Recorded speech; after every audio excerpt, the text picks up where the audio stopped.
Bom dia! Hoje nós vamos falar sobre a classificação periódica dos elementos químicos. Vamos estudar então sobre a nossa tabela periódica. Aqui nós temos, olha que bacana, a imagem de um ônibus, né? E esse ônibus todo revestido então com a tabela periódica dos elementos químicos. Aqui na nossa introdução do nosso capítulo vai falar sobre a questão de colecionar objetos. Com certeza você já deve ter colecionado algum objeto algum dia. Eu, quando era mais jovem, colecionava aqueles cartões telefônicos, né? Eram muitos cartões, eu e meu irmão. E a gente sempre separava aqueles cartões telefônicos, os que eram de cidade, os que eram de time de futebol, os que eram de paisagens, os que eram de animais. Então a gente tentava separar aqueles cartões. Então nós sabemos que uma pessoa que coleciona alguma coisa, ela tem que ter algum critério para poder separar então esses objetos que ela coleciona. Então nós vamos ver aqui que essa questão de saber separar esses objetos que se coleciona, saber classificar eles para ficar mais fácil de você os encontrar, está muito relacionada com a tabela periódica dos elementos químicos. Então aqui, ó, neste capítulo aqui, o que nós vamos fazer? Vamos compreender a classificação periódica dos elementos químicos. Mais para frente, daqui a um bom tempo, vamos ver as propriedades periódicas dos elementos químicos. E por último, vamos falar da ligação metálica. Aqui então nós temos um pequeno texto, né? E aí vamos ler aqui então. Mas o que é classificar? Para começar a pensar sobre este assunto, leia o texto a seguir, de um ensaio do escritor argentino Jorge Luis Borges. Então aqui nós temos um texto que vai falar dos pertences ao imperador, embalsamados, domesticados, leitões, sereias, fabulosos, cães em liberdade, incluídos na presente classificação, que se agitam como loucos inumeráveis, desenhados com um pincel fino de pele de camelo, etc., que acabam de quebrar a bilha, que de longe parecem moscas. Então aqui nós vemos que o autor usou alguns critérios para poder então separar aqui esses objetos. Nós não vamos responder essas questões por enquanto. Então nós vamos ver aqui qual que é o objetivo do nosso capítulo, né? Nós vamos estudar as primeiras tentativas de classificar os elementos químicos, desde o seu início até quando nós tivemos a classificação periódica atual, lá no século XIX. Então, nós vamos ver então a questão dos elementos químicos. Quando nós estudamos lá sobre a Revolução do Fogo, sobre a alquimia, o nascimento da química, das ciências, nós vimos que tem elementos químicos que foram descobertos na época dos alquimistas. Nós temos Lavoisier, nós temos Robert Boyle, né, que contribuíram com algumas descobertas. Nós temos elementos químicos que foram descobertos desde os primórdios da humanidade, como o gás oxigênio e alguns metais. Então nós vamos ver que esses elementos químicos tem os bem antigos, tem os mais assim atuais, que foram sendo descobertos com o passar do tempo. Chegou um ponto em que os cientistas eles tiveram a necessidade de classificar esses elementos químicos, porque eles já estavam em uma grande quantidade. Então, né, nós tínhamos por volta de 50 a 67 elementos químicos na época que Mendeleev propôs a classificação periódica dos elementos químicos. Para aquela época já era uma grande quantidade. Hoje nós sabemos que a tabela periódica ela é composta por 118 elementos químicos que estão organizados em períodos e famílias, né? Uma coisa que nós vamos falar mais para frente. Nós vamos ver um pouco sobre então essa parte histórica. Como eu disse para vocês, classificar uma necessidade da ciência. Então, conforme foram sendo descobertos os elementos químicos, houve essa necessidade de separar esses elementos químicos, né, de tornar o acesso a eles mais fácil.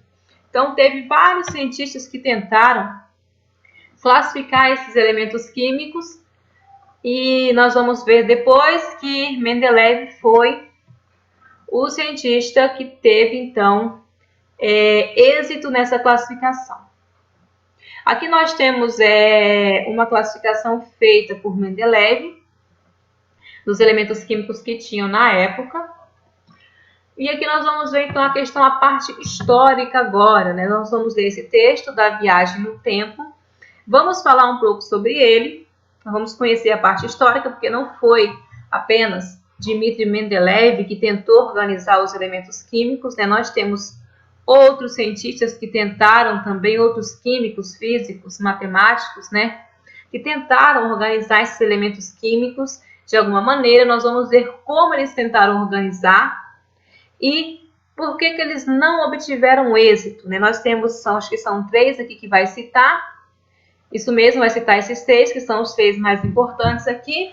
As tríades, o parafuso telúrico e as oitavas, né? Que são as contribuições mais importantes que nós temos antes de Dmitri Mendeleev fazer a classificação que nós temos hoje, que é a classificação atual. Então, vamos lá, então. E entre as inúmeras tentativas de organização dos elementos químicos que antecederam o atual, podemos destacar. Primeiro, nós temos as tríades aqui desse cara aqui, ó. O que acontece? Era um químico alemão e ele fazia suas pesquisas, né? E nessa época que ele fazia suas pesquisas, eram conhecidos em torno de 50 elementos químicos. E eles foram percebendo que esses elementos químicos tinham algumas propriedades semelhantes. Alguns deles possuíam propriedades semelhantes. Hoje nós sabemos que os metais eles ficam na mesma família, os ametais ficam na mesma família. Hoje nós temos também a questão da quantidade de elétrons da última camada, que é um critério que pode se usar. E nós temos outros critérios que vai ser usado. Então, eles usaram o critério das propriedades químicas semelhantes, né? Nós temos as propriedades químicas semelhantes.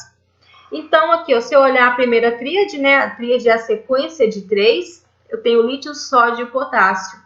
Eu sei que o lítio, sódio e o potássio pertencem à família 1A da tabela periódica atualmente. Eles são metais alcalinos. Por que metais alcalinos? Metais que foram encontrados nas cinzas das folhas de algumas plantas. O alcali se refere às cinzas. E aqui, na segunda tríade, eu tenho o cloro, bromo e o iodo, lá da família 7A ou grupo 17, o grupo dos halogênios. Então, o que aconteceu? Tinha 50 elementos químicos, esses elementos químicos foram separados de acordo com as suas propriedades semelhantes, só que chegou um ponto em que Johann não conseguiu mais separar os elementos químicos que ele tinha, porque eles tinham propriedades químicas diferentes. Ele colocou, é como se fosse um quebra-cabeça, foi montando um quebra-cabeça, chegou um ponto em que as peças não se encaixavam mais.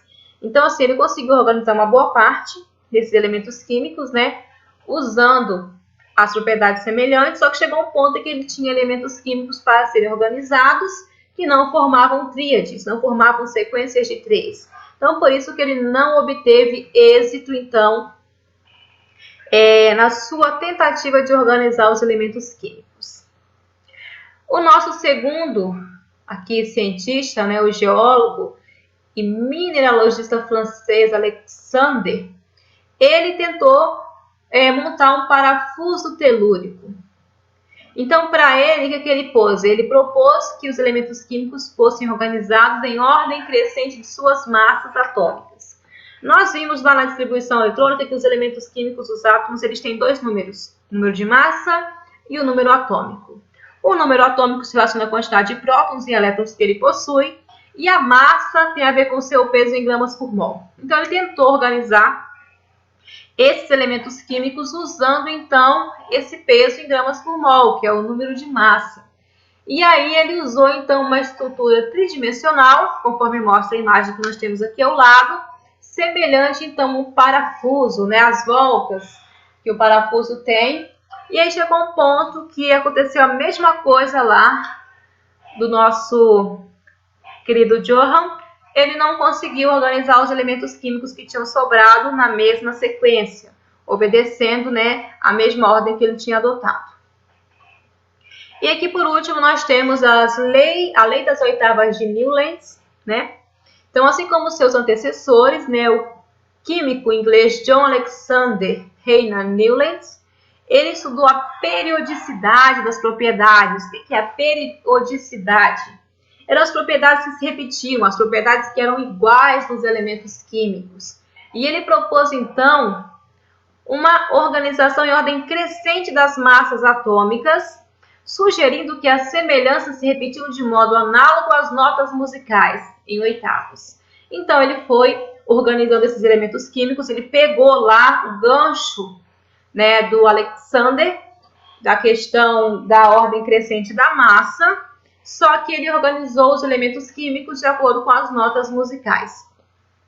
Só que chegou um ponto, né, em que ele não conseguia organizar os elementos químicos que tinham sobrado. Então, assim, organizou uma parte, mas não conseguiu organizar todos os elementos químicos.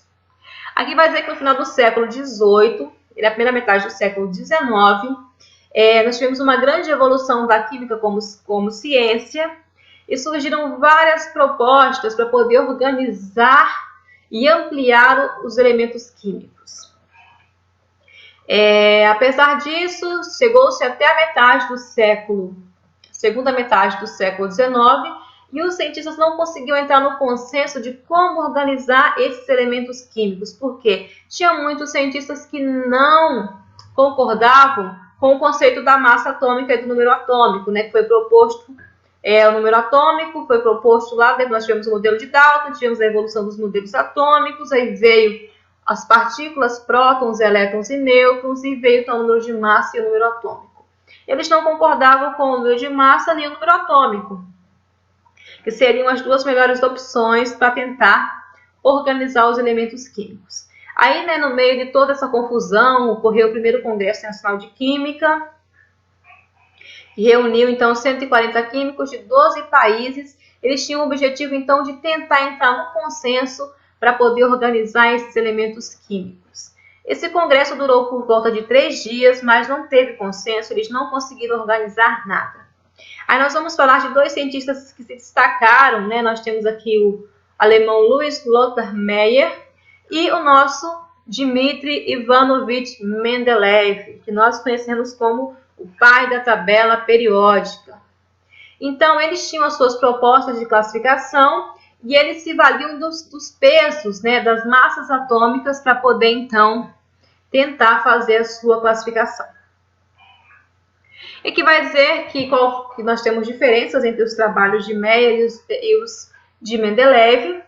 Meyer ele procurava analisar as propriedades físicas, né, densidade, ponto de fusão, ponto de ebulição, das substâncias simples, das quais os elementos químicos constituíam, e relacionava, então, eles com as massas atômicas. O trabalho dele não foi tão profundo quanto foi o de Mendeleev, porque o de Mendeleev foi mais completo, porque ele, além de englobar as propriedades físicas, ele começou a estudar as propriedades químicas, porque era por meio das propriedades químicas que ele poderia prever quais elementos químicos ainda não tinham sido descobertos, e também por meio dessas propriedades químicas, semelhantes ou não, que ele poderia então prever a lei da periodicidade, ou seja, as coisas que eram iguais, que se repetiam então nos elementos químicos. Em sua tabela, Mendeleev contou com um pouco mais de 60 elementos químicos conhecidos na época, em ordem crescente de massa atômica. Então, o que acontece? Ele organizou esses elementos químicos em ordem crescente de massa atômica, e esse trabalho dele representou um grande divisor de águas na época histórica, né? Porque eles já tinham passado tanto tempo, eles não conseguiam organizar esses elementos químicos de maneira... não conseguiu nem estar no consenso, quem dirá organizar esses elementos químicos. Aí que nós temos, então, que na época de Mendeleev, né, nós não tínhamos o conhecimento químico que nós temos hoje, só que a contribuição que Mendeleev fez, ela foi muito grande. O que acontece? Muitos elementos químicos naturais, entre os quais os gases nobres, que se destacam pela falta de reatividade, eram desconhecidos. Não se conhecia a família 8A, o grupo 18 era desconhecido. Não se conhecia os números atômicos usados para sequenciar os elementos na tabela atual. Então, apesar disso, Mendeleev inverteu a posição de alguns elementos com base nas massas atômicas e conseguiu, então, montar a sua tabela periódica. Então, nós vamos ver que em torno de 20 anos após a morte de Mendeleev, quando o número atômico já tinha sido descoberto, ele foi aceito pela sociedade científica, ele passou a ser adotado, então, na classificação dos elementos químicos. Então, a tabela atual ela é composta por 118 elementos químicos que estão organizados em 18 famílias ou 18 grupos, divididos em família A e família B, e compostos por 7 períodos que correspondem, então, às nossas camadas eletrônicas. Aqui nós temos uma citação muito interessante aqui do livro História da Química. Atualmente é fácil entender a relação entre a classificação periódica e as configurações eletrônicas dos elementos. Por exemplo, hoje eu sei que se um elemento está em uma determinada família, é porque tem a ver com a quantidade de elétrons que ele tem na última camada. Todo mundo está na família 1A, hidrogênio, lítio, sódio, potássio, e os demais têm um elétron na última camada. Só que naquela época, eles não tinham esse conhecimento. Então, aqui diz que é importante destacar que a tabela periódica pertence à química do século XIX. Foi quando ela começou a ser gestada, né? E foi concluída, então, em 1913, quando se passou a adotar o número atômico em ordem crescente como base para, então, classificar os elementos químicos. Então, agora, vocês vão pegar o livro de vocês, né? Esse aqui é o livro de vocês, na página 104, vocês vão responder as questões 1 a 5 no caderno de vocês. Não é necessário copiar essas questões, somente a resposta. Após responder, vocês vão tirar uma fotinha e vão enviar lá no Classroom, certo? Dúvidas, estou à disposição. Podem entrar em contato lá pelo WhatsApp ou pela plataforma. Tenham todos um bom dia.